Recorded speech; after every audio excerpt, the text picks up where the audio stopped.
வணக்கம் சார். வணக்கம். நாடாளுமன்றத்தில் சிறப்பு நாடாளுமன்ற கூட்டத்தொடர் கூட்டப்பட்டு இன்னைக்கு இந்த டீலிமிட்டேஷன் சொல்லக்கூடிய தொகுதி மறுவரை மசோதா இன்னைக்கு தாக்கல் செய்திருக்காங்க. அதை பற்றியான விவாதங்கள் தொடர்ச்சியாக நடந்துட்டுருக்கு. ஸோ இந்த தொகுதி மறுவரை டீலிமிட்டேஷன் அப்படின்னா என்ன சார் முதல்ல? இது முதல் முறை கிடையாது, மூன்றாவது முறை. நம்ம இந்தியா சுதந்திரத்துக்கு அப்புறம் நடக்கிற மூன்றாவது முறை நடக்கும் டீலிமிட்டேஷன். எப்படின்னா, மக்கள் தொகைக்கு தகுந்தவாறு ஒரு கான்ஸ்டிடுவன்சி, ஒரு தொகுதியின் அமைப்பையும் அதோட சைஸையும் முடிவு பண்ணுற ஒரு விஷயம். ஸோ மக்கள் தொகைக்கு இது ப்ரொப்போர்ஷனட்டாக இருக்கணும் அப்படிங்கிறதுனால. ஏன்னா நமக்கு தெரியும், சில நேரங்களில் ஒரு ஒரு கட்டத்தில் நம்ம ஒரு வில்லிவாக்கம் அப்படிங்கிற ஒரு அசம்பிளி கான்ஸ்டிடுவன்சி தமிழ்நாட்டில் பெரிய தொகுதி, அதுதான் தமிழ்நாட்டிலே பெரிய தொகுதி. நியர்லி 10 லட்சம் பேர் இருந்த ஒரு 9 லட்சம் சம்திங் நினைக்கிறேன் இருந்தது. அவ்வளோ பெரிய கான்ஸ்டிடுவன்சியாக இருந்தது. அதே நேரத்தில் துறைமுகம் அப்படிங்கிற இன்னொரு தொகுதி பார்த்திங்கன்னா 1,70,000 மண் இருந்தது. இப்போவும் பார்த்திங்கன்னா துறைமுகத்தில் இந்த எஸ்ஐஆர், இந்த அந்த வாக்காளர்கள் இந்த சீர்திருத்த இதுக்கப்புறம் துறைமுகத்தில் 1,10,000 தான் இன்றைக்கி. 1,16,000 அவ்வளோதான் ஓட்டர்ஸ். ஆனால் இதே சோழிங்கநல்லூரில் பார்த்திங்கன்னா 7,00,000 5 லட்சம் சம்திங் வந்திருக்கு. ஸோ ஒவ்வொரு தொகுதிக்கு ரொம்ப கொஞ்சமாகும், ஒரு தொகுதிக்கு ரொம்ப அதிகமாகும். பார்லிமெண்ட் எடுத்துக்கிட்டிங்கன்னா இன்னும் அதிகம் இல்லை. 5-6 தொகுதி சேர்ந்த அசம்பிளி சேர்ந்த ஒரு பார்லிமெண்ட் தொகுதியில் நீங்கள் பார்த்தீங்கன்னா ஓட்டர்ஸ் 14 லட்சம் 15 லட்சம் அப்படின்னு சொல்லிட்டு. ஸோ ஒரு எம்பி ரெப்ரசன்டிங் 15 லட்சம் பீப்புள் அப்படிங்கிறது கொஞ்சம் கஷ்டம். அவங்களுடைய எல்லா கிரீவன்சஸையும் இல்லை எல்லா இடத்துக்கும் டூர் கூட போக முடியாது அந்த 5 வருஷ காலத்தில். ஸோ இந்த மாதிரி பல விஷயங்கள் இருக்குது. ஒரு ரெப்ரசன்டேட்டிவ் அவங்களுடைய தொகுதிக்கு முழுமையாக அர்ப்பணித்து வேலை செய்ய முடியுமா, இல்லை அந்த முழுமையாக விசிட் செய்து பார்க்க முடியுமா, இல்லை அவங்க எல்லாருக்கும் அவரை பார்க்கறதுக்கான ஒரு சாத்தியக்கூறு இருக்கா, எல்லாம் பார்த்துட்டு அந்த மக்கள் தொகையை பொறுத்து அப்பப்போ அதை அவங்களுக்கு கிடைக்கக்கூடிய அந்த எம்பி லாட் ஃபண்டை வச்சு கூட ஒன்றும் செய்ய முடியாது. 5 கோடி தானே, 5 கோடியை வச்சு கூட இப்போ பாப்புலேஷன் பெரிய அளவில் இருந்தது அப்படின்னா அவங்களால அதை சர்வ் பண்ண முடியாது. வருஷத்துக்கு 5 கோடி தான் கொடுக்குறாங்க. இன்ஃபேக்ட் தமிழ்நாட்டில் எம்எல்ஏக்கு வருஷத்துக்கு 3 கோடி கொடுக்குறாங்க. ஓகே. ஸோ ஒரு ஒரு ஒரு பார்லிமெண்ட் தொகுதியில் 6 எம்எல்ஏ இருக்குது, 6 எம்எல்ஏ தொகுதிகள் சட்டமன்ற தொகுதியில் இருக்குது. அப்போது நீங்கள் பார்த்தீங்கன்னா சட்டமன்ற தொகுதின்னு பார்த்தா அவங்களுக்கு 18 கோடி, ஆனால் பாராளுமன்றம் மொத்தம் வேறு 5 கோடி தான். ஸோ அதிகம் பண்ண முடியாது.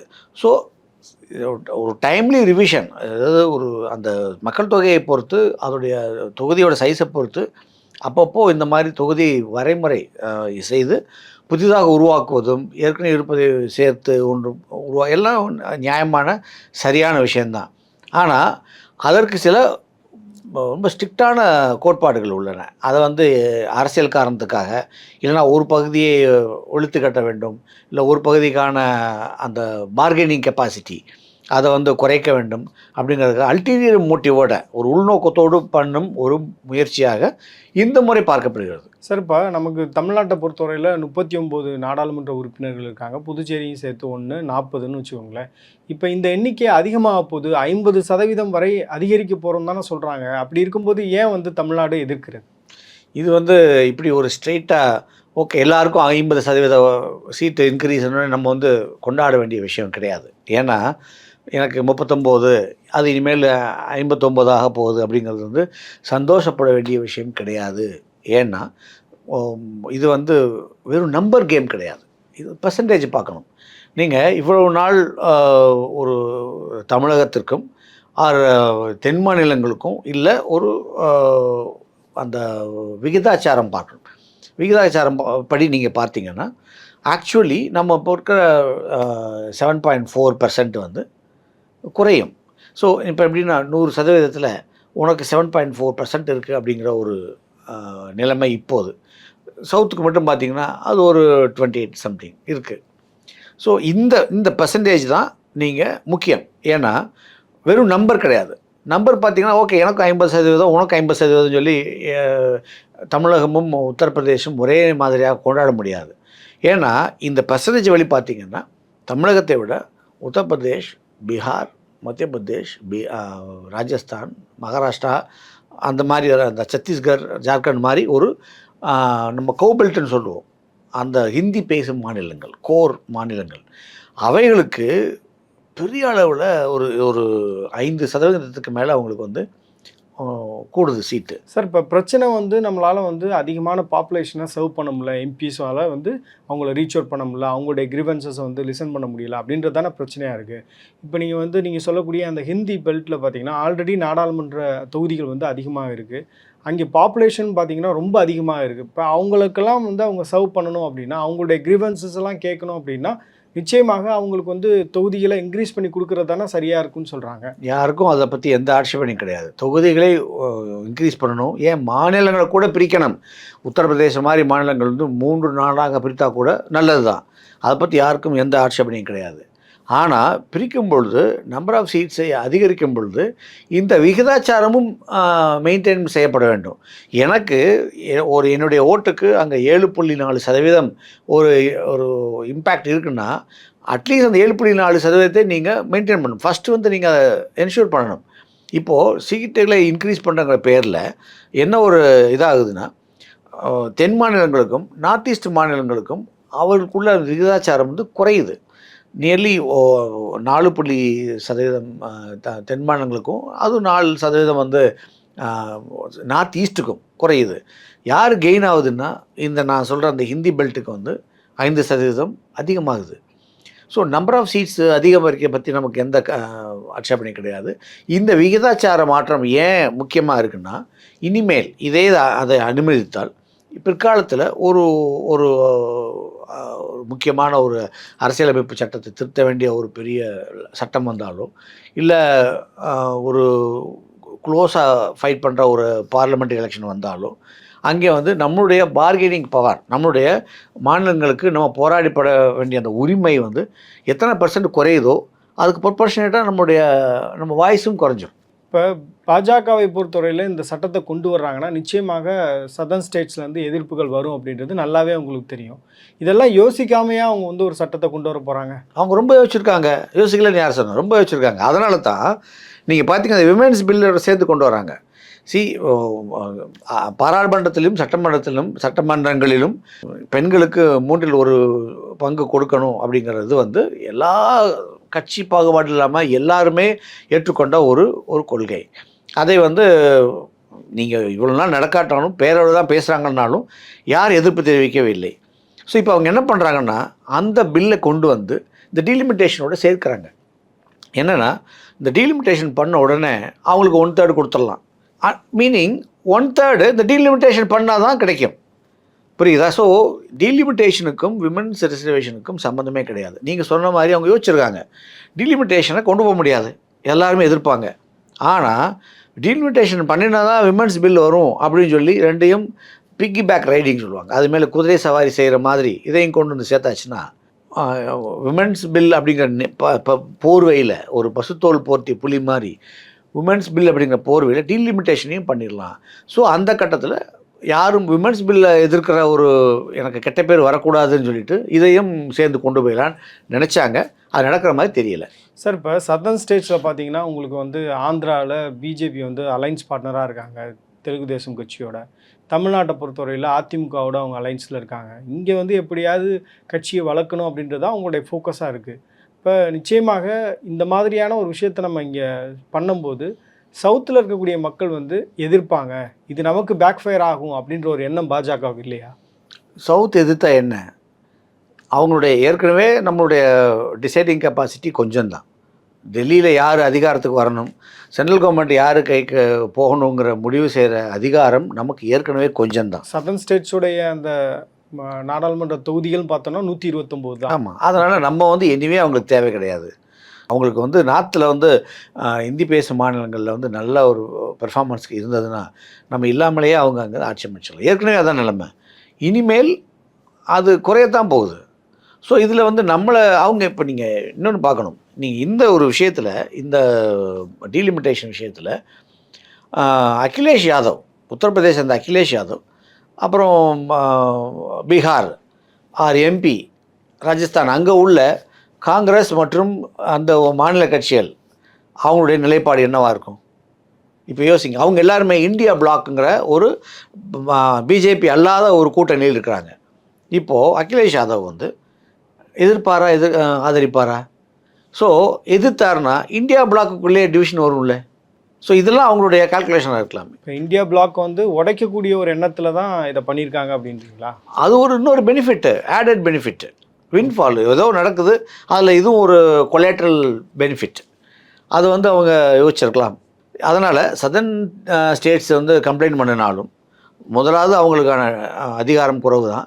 ரெண்டாவது இந்த நார்த்தில் உள்ள இந்தியா பிளாக் மெம்பர்ஸே கூட நமக்கு ஒரு ஆதரவு தரலாம்னு நினச்சிக்கலாம். ஆனால் அவர் நடக்கலை.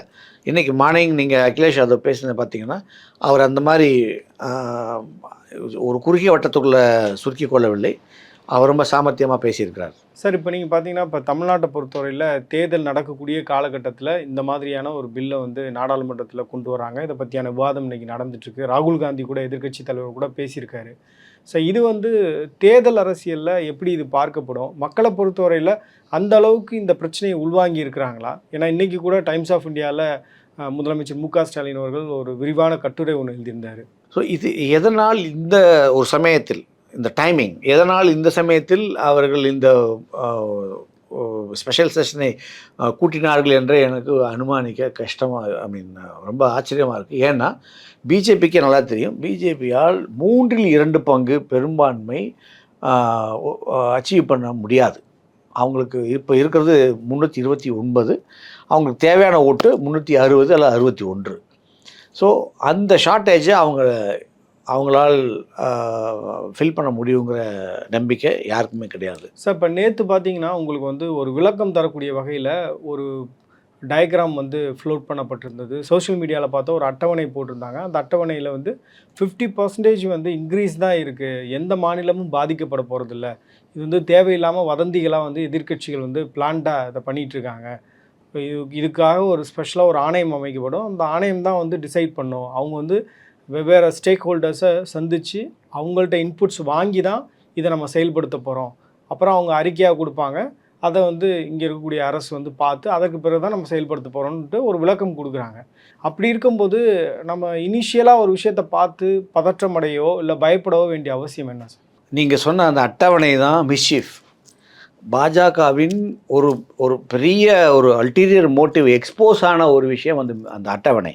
நீங்கள் அந்த காலத்தை பார்த்தீங்கன்னா முதல் காலம் சொல்லும், இப்போது இருக்கிற நம்பர் ஆஃப் சீட்ஸ் வந்து 543, அதில் ஒவ்வொரு மாநிலங்களுக்கு இவ்வளவு சீட்ஸ் இருக்குது. அது இட் மீன்ஸ் இத்தனை பெர்சன்டேஜ் கொடுத்துருக்காங்களா? ஆமாம் சார். ரெண்டாவது அட்டவணை எடுத்து பாருங்கள். அந்த அட்டவணை ரெண்டாவது பார்ட் எடுத்து பாருங்கள், இன்னொரு கலரில் இருக்கும். அதில் அவர்கள் கொடுத்திருக்கும் நம்பர் ஆஃப் சீட்ஸ் என்னென்னு பாருங்கள். 816, 816 அப்படிங்கிறது என்னென்னா அவங்க இந்த சட்டத்தின் மூலமாக அவர்கள் கொண்டு வர நினைக்கும் நம்பர் வந்து 850. Okay, including 35 seeds for union territories. So நீங்கள் ரெண்டாவது பாட்டாவது அட்டவணையில் 850 தானே இருக்கணும், 816 எப்படி போட முடியும்? முதல் பாட்டாவது அட்டவணையில் 543 தானே போடுறீங்க, 19 மைனஸ் பண்ணணும்ல. நீங்கள் இதே லாஜிக் அங்கே வச்சிங்கன்னா 19 யூனியன் டெரிட்டரிஸில் உள்ள 19 Lok Sabha constituencies, union territory constituencies வந்து குறைச்சிருக்கணும்ல. அங்கே மட்டும் 543 போட்டுட்டு செகண்ட் பார்ட்டில் எப்படி 816 போடுவீங்க? அதில் வந்து யூனியன் டெரிட்டரிஸை மைனஸ் பண்ணுறீங்க. ஸோ யூனியன் டெரிட்டரிஸை மைனஸ் பண்ணோன்னே இங்கே வந்து மற்றவங்களுக்கெல்லாம் பெர்சன்டேஜ் அதிகமான மாதிரி ஒரு மாயை தோற்றம். That's wrong, mischievous. அது வந்து ஒரு பயங்கர பிஜேபியோட உள்நோக்கத்தை முழுமையாக எக்ஸ்போஸ் பண்ண காலம் அது. அது தெரியாமல் இன்றைக்கி எல்லா நியூஸ் பேப்பரும் இன்க்ளூடிங் எங்கள் paper, Times of India, the Hindu, Indian Express, DT Next எல்லாத்துலேயும் போட்டிருக்காங்க. யாருமே அந்த கேள்வியை இனிமேல் தான் கேட்கணும். ஏன் முதல் பாட்டில் வந்து 543, ரெண்டாவது பாட்டில் 550 தானே இருக்கணும், எப்படி 816 இருக்கும்? ஸோ அது தவறு. ரெண்டாவது ஆணையம் பற்றி சொன்னீங்க. இவங்களோட நீங்கள் சொன்னீங்க எதுக்கு நீங்கள் இவ்வளோ முன்கூட்டியே ஒரு ஐயப்பாடு, தவறு. இப்போ விட்டால் எப்பவும் கிடையாதுங்கிற டைம் இது. இதை வந்து முன்னாடியே நோட்டீஸ் பண்ண ஒரு மாநிலம் வந்து தமிழ்நாடு. அந்த விஷயத்தில் நம்ம ரொம்ப அலர்ட்டாக இருந்திருக்கோம். எல்லாரையும் நம்ம வந்து வார்ன் பண்ணி ஒரு அனைத்து சதர்ன் ஸ்டேட்டில் உள்ள மற்ற பிஜேபி அல்லாத சிஎம்ங்க வச்சு நம்ம முதலமைச்சர் ஸ்டாலின் வந்து மீட்டிங்கே போட்டார். அது வந்து வார்னிங் சிக்னல். அப்போ பேசின விஷயம் இப்போது உண்மையாக இருக்கிறது, இப்போ விட்ட எப்பவும் கிடையாது. இன்னொன்று, இதில் எவ்வளவு மூடி மறைச்சி பண்ணாங்கன்னா, மெம்பர்ஸுக்கே, பாராளுமன்ற உறுப்பினர்களுக்கே அந்த பில்லோட அந்த வரைவு வந்து 2 நாளைக்கு முன்னாடி தான் வந்தது. ஸோ அது ஒன்று. ரெண்டாவது வந்து டீலிமிட்டேஷன் கமிஷன் யார்? இது அப்படி தான் நடக்கும். எப்போவுமே டீலிமிட்டேஷன் கமிஷன் தான் நடக்கணும். இப்போ வந்து டீலிமிட்டேஷன் கமிஷன் யார்? அதில் உள்ள மெம்பர்ஸ் யார்? அவங்கள யார் எலெக்ட் பண்ணுவா? அவங்க டென்யூர் என்ன? டீலிமிட்டேஷன் கமிஷனுக்குள்ள டேர்ம்ஸ் ஆஃப் ரெஃபரன்ஸ் என்ன? ஸோ இதெல்லாமே வந்து ஒரு எல்லாம் ஓப்பனில் இருக்கணும். ஒரு மசோதா வரும்போது தாக்கல் செய்யும்போது எல்லாம் ஓப்பனாக இருக்கணும் இல்லையா? நான் என்ன ஒரு எம்பி அங்கே போய் என்ன பேசுவார்? 2 நாளைக்கு முன்னாடி வரைக்கும் அவங்களுக்கு என்ன பேச போகிறானே தெரியாதுங்க. அவங்க பில்லே டிராஃப்டே வெளியில் வரல. அப்புறம் வெளியில் விட்டாங்க. ஸோ இன்றைக்கி தேதிக்கு அவங்க கையில் உள்ளது அந்த பில் டிராஃப்டை தவிர வேறு ஒன்றுமே இல்லை. அது தவிர சீனியர் மினிஸ்டர்ஸ் லைக் அமித்ஷா வந்து உங்களுக்கு பாதிப்பு இல்லாமல் பார்க்குறோம், உங்களுக்கு வந்து டபுள் ஆகிருக்குல்ல அப்படின்னு சொல்லி ஒரு வாய்மொழி அஷூரன்ஸ் தான் இருக்கே தவிர, கனிமொழி கூட சொல்லியிருக்காங்க, நீங்கள் பேசுனதுக்கும் பில்லுக்கும் சம்மந்தமே இல்லையே, அதெல்லாம் நாங்கள் பார்த்துக்குறோன்னு சொன்னீங்க, அந்த மாதிரி அஷூரன்ஸ் பேப்பரில் இல்லையே, வாய்மொழி தான் இருக்குன்னு சொன்னாங்க. சார் இன்றைக்கி வந்து இது பப்ளிக் டிஸ்கஷனுக்கு வந்துருச்சு. கோயிங் ஃபார்வர்டு இந்த மசோதா வந்து மத்திய அரசால் நிறைவேற்றி விட முடியுமா? எப்படி இனி வரக்கூடிய காலங்களில் இருக்கும்? இந்த மசோதா உடனே டிஃபீட் பண்ண வேண்டிய மசோதா. இது வந்து தோற்கடிக்கப்பட வேண்டும். இதுக்கு வந்து 2/3 மெஜாரிட்டி அவங்களுக்கு இல்லைங்கிறது ஒரு ஆறுதலான விஷயம். ஆனால் 2/3க்காக வெயிட் பண்ணக்கூடாது. அந்த பிஜேபியோட சேர்ந்திருக்கிற டிடிபி மற்ற தோழமை கட்சிகள் அவங்கெல்லாம் கூட ஒன்று சேர்ந்து இந்த மசோதாவை ஷுட் பி சவுண்ட்லி டிஃபீட்டட். ராகுல் காந்தி கூட இன்றைக்கி பேசும்போது ஒரு காலத்துலையும் இந்த மசோதாவை உங்களால் வந்து நிறைவேற்ற முடியாது அப்படின்லாம் பேசியிருந்தார். எனக்கு என்ன வருத்தம்னா, ராகுல் காந்தி வந்து இன்ஃபேக்ட் நீங்கள் பார்த்தீங்கன்னா இப்போ இதை யூஸ் பண்ணி ராகுல் காந்தி, அகிலேஷ் யாதவ், தேஜஸ்வி யாதவ்லாம் அவங்க வந்து இனிமேல் வில்லனாக சித்தரிப்பாங்க வட மாநிலங்களில். உங்களுக்கு சீட்டும் உங்களுக்கு பெர்சன்டேஜும் அதிகமாக ஒரு விஷயத்தை இவங்க தடுக்கிறாங்க அப்படின்னு சொல்லி வாய்ப்பு இருக்குது. அந்த ரிஸ்க் அவங்க எடுக்கிறாங்க. ஏன்னா அவங்க வந்து என்ன நடக்கும்னு ஒரு விஷன், ஒரு ஃபோர்ஸி பண்ணுறாங்க, முன்கூட்டியே கணிக்கிறாங்க. இதை அலோவ் பண்ணினால் பின்னாடி வேறு மாதிரி பிரச்சனை வரும்னு பார்க்குறாங்க. ஆனால் இதை உணராத நமது மாநில முன்னாள் முதல்வர் எடப்பாடி பழனிசாமி அவர்கள் ஆதரிக்கிறாரு. எப்படி முடியும்? இவர் சீஃப் மினிஸ்டர், நீங்கள் வந்து தோழமை கட்சிங்கிறதுனால அவங்க சொல்கிற எல்லாத்துக்கும் தலையாட்ட வேண்டியதில்லை. தலையாட்டு கட்சி இல்லை. இவரே சொன்னார், நான் வந்து தேர்தலுக்காக தான் கூட்டணி, கொள்கை வேறேன்னு. அதை சைட் பண்ணி அது ரொம்ப வீக்கான ஆர்கியூமெண்ட். நீ அதை வேறு சொல்லி இதற்கு எங்களுக்கு உடன்பாடு இல்லைன்னு சொல்லலாம்ல. ஏன்னா தமிழ்நாட்டின் நலன் நேரடியாக பாதிக்கப்படுகிறது. நம்பர் ஆஃப் சீட்ஸ்னு சொல்லி மறைக்கிறாங்க. உண்மையான நம்மளோட பார்கெனிங் கெப்பாசிட்டி 5% குறைகிறது. அது வந்து பிற்காலத்தில், வருங்காலத்தில், காலங்காலத்துக்கும் பல தலைமுறைக்கு பெரிய அளவில் பாதிப்பு ஏற்படும். வியூவர்ஸ், இந்த வீடியோவில் ரொம்ப டீட்டெயிலாக டீலிமிட்டேஷன்னா என்ன, தமிழ்நாட்டுக்கு இதனால் என்ன பாதிப்பு, அதே மாதிரி இன்றைக்கி நாடாளுமன்றத்தில் நடக்கக்கூடிய இந்த விவாதங்கள் பற்றி ரொம்ப டீட்டெயிலாகவே பேசணும். ஒருவேளை இந்த வீடியோ நீங்கள் பார்த்துட்ருக்கீங்க அப்படின்னா உங்களுடைய கருத்தையும் கமெண்ட் செக்ஷனில் சொல்லுங்கள்.